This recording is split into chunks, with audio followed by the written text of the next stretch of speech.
Hi guys, this is Steve at SteveHuffPhoto.com, and I'm here today with the latest and greatest from Panasonic, the GX7 Micro Four Thirds camera.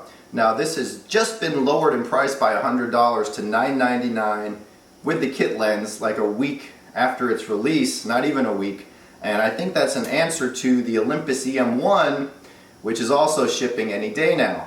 But the Panasonic GX7 is the long-awaited camera from Panasonic that everyone's been waiting for ever since the GF1 about 4.5 years ago, 5 years ago almost. All the cameras they released between the GF1 and GX7 have kind of been not so good, in my opinion. They all lacked in one way or another. Some were too small, some were no viewfinder, and some were just lackluster when you compared them to the Olympus that it was competing against. Olympus Micro Four Thirds and Panasonic Micro Four Thirds are the same exact format, so you can use an Olympus lens on a Panasonic and vice versa. But I've always been a fan of the Olympus bodies because they've always seemed to have the build quality, the image quality, the features, and just the styling that I preferred. But with Panasonic releasing the GX7, the number one thing that makes this a really, really cool release is right here, the integrated viewfinder that not only is an integrated viewfinder so you can shoot like this instead of trying to compose your shot like this. The cool thing is it tilts up so you can shoot down like this or you can shoot normal like this. Now I've said a couple years ago on the site that I wish somebody would come out with a viewfinder that is embedded in the camera that you can look down like this and shoot from the hip kind of thing. Well, you can do that now with the GX7 in two ways. You can do that with the viewfinder or the swivel LCD. As far as styling, it's retro rangefinder style. Looks really, really cool, really sexy. Kind of looks like the Konica Hexar back in the day, but a digital version. Now, like I said, for $999 you get the Panasonic GX7 and the 14 to 42 kit lens. That's in the United States. In Japan, they're selling it in black or silver, and the kit lens is the 21.7, which is a much cooler kit lens to have. As a matter of fact, if someone buys this camera, the first lens I would recommend is the 20 f.17. The first version or the second version, optically they're about the same. So how does this beat any features of the Olympus E-M1? Well, the E-M1 is a pro Micro Four Thirds camera, and I just had been able to shoot with it extensively over the past week.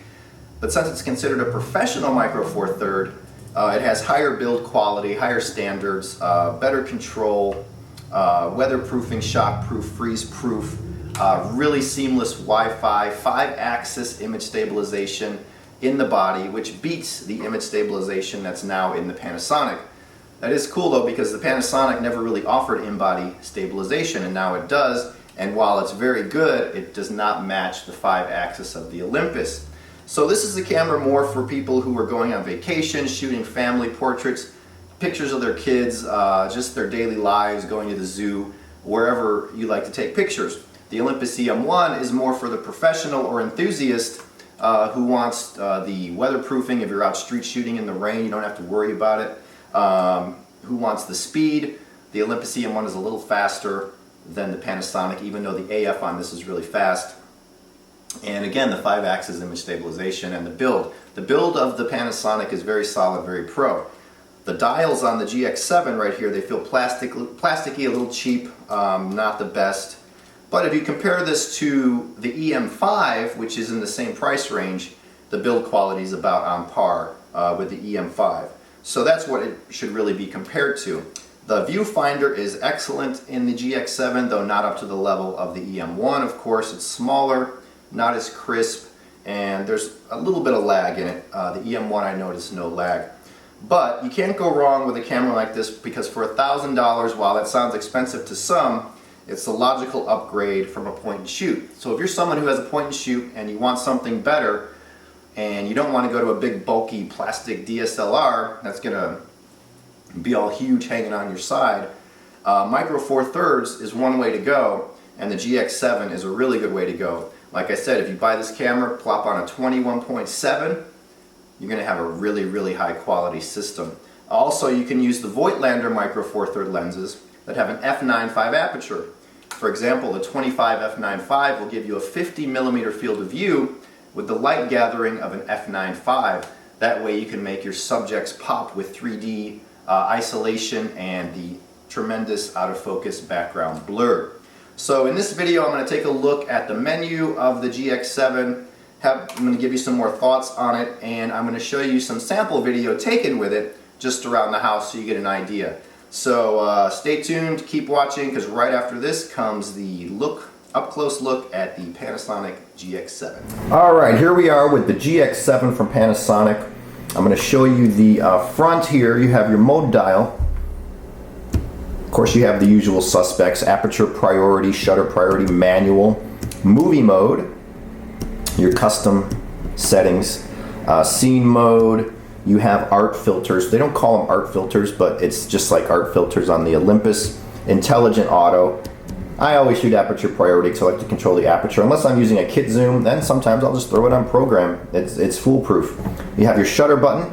You have another dial here. You have your movie button. You can disable the movie button, but it's in a place where it's not going to accidentally be hit. So 3 claps for Panasonic for putting it up there. I want to say though that this dial feels a little cheap and plasticky, and that's only in direct comparison to the Olympus E-M1, but it feels about on par with the Olympus E-M5, so they're about the same price. You have your on and off button here.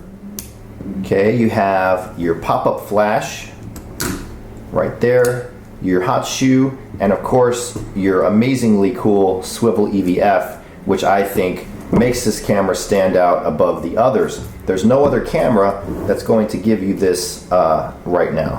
So it's really cool to have that. It's got the eye sensor, so when you put it up, it'll automatically switch. Okay, you have your usual suspects of buttons back here, your ISO, your white balance, your focus points. Let's turn on the camera. Let's see what happens here. No memory card, of course, but that's okay. I'm going to show you the ISO. Right now I have it on auto, which I like to use. But you can choose all the way from your base ISO up to 25,600, and then you can set your limit as well. This is a touch screen, as you can see, so you have all the cool touch screen capabilities. Here's the menus of the Panasonic. They're very straightforward, very simple, very graphical. You have photo style, which I was shooting some butterflies yesterday, so I had it on vivid, even though I ended up using the raw files mostly. Natural, monochrome, scenery, portrait, custom, standard, vivid. So we'll go back to standard. Aspect ratio. Even with a micro four thirds, I like shooting the 3:2 ratio, much like a standard camera. But you can choose the native 4/3, 16:9, or 1:1 mode. Picture size, you always want large. Quality, I shoot RAW and JPEG probably all the time. Sometimes the JPEGs look nicer than the RAW. It just is pleasing out of the camera, so I can choose which one I want to use. Burst rate, high, medium, or low. Your self timer can go 10 seconds, 2 seconds, whatever you like. Highlight, shadow, you can choose if you want a more contrasty look, standard look, lower contrast, brighten the shadow. So you can choose all these different presets that are in the highlight shadow. Eye dynamic, that's a gimmicky mode. I leave it off. Eye resolution, it's something that's supposed to help sharpen your photos in camera. I leave it off. Multi-exposure, you have time-lapse, stop-motion animation built in. You can turn on the electronic shutter. So when that happens, you just have the sound effect, which you can disable, so you don't have a loud shutter. So if you want to be stealth-like, turn on the electronic shutter. It's very similar to the Nikon V1 that came out with this 2 years ago. If you want the standard shutter, here's what it sounds like. There you go, sounds like a standard shutter. I always like the standard shutter. Shutter delay, what does that do?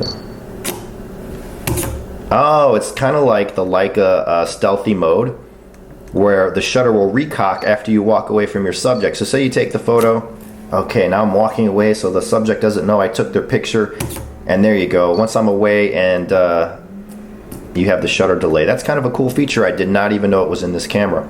Flash, red eye removal, your ISO limit set. You can set it to where you want it to cap off. Usually 3200 is good. Extended ISO, which means You might be able to go higher once you get in the regular ISO screen. Long shutter noise reduction on, shading compensation off, color space, stabilizer, face recognition. Now this does have in-body stabilization, and it works good, but I will say it does not work as good as the E-M1 or the OMD E-M5, simply because they have that amazing 5-axis that nothing else as of today has. We might see something in the future with it, but as of right now, no other camera has it.